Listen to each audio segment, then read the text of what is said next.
midwife for almost 25 years, a year or so. And I've been working out of the country for the last couple of years. I did take a pretty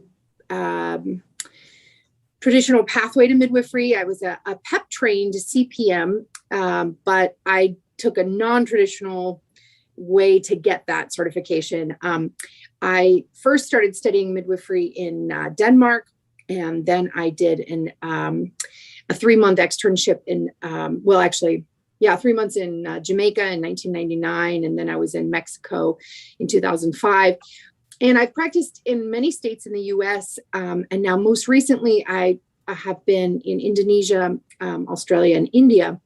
And I really have sort of honed my focus in the last 5 years around sustainability in the profession. And I went back to school and got a master's in maternal child health systems from Bastyr University a couple years ago. And it's been really amazing to study and immerse myself in how we can grow this profession, how we can create sustainability, and try to, address some of the pain points in midwifery, like burnout, like exhaustion. There's a diabetes epidemic in midwifery. There's a breast cancer epidemic in midwifery. There's a car accident epidemic in midwifery. There's a divorce epidemic. Like there's a lot of problems. And the profession in general has been attacked so much from the outside that much of the inside of midwifery does not have sustainability. There are many providers working from a martyrdom complex, dying on the cross of midwifery, like I like to say. And there's a lot of midwives who are literally running themselves ragged. They don't have a self-care regimen. They don't make enough money to feel like they have abundance in their life. And so these are all some of the pain points that I'm trying to address.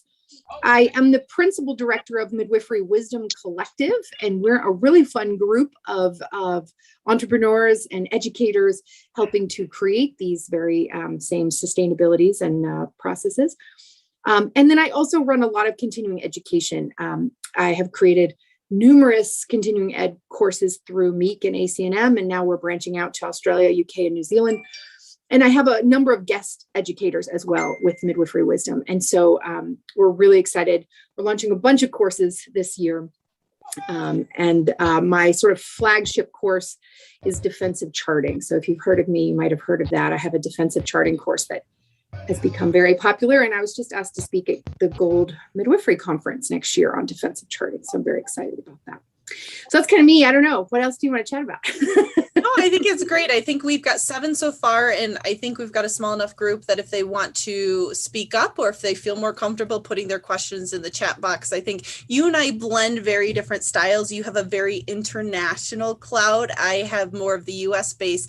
I love the business side of midwifery. I love the finances, the contracts, the foundational support of a business. Like, yes, I can help with policies, procedures, but there's so many things with taxes and business partnerships and relationships. So you and I complement each other very well with our strengths of how we love to support midwives.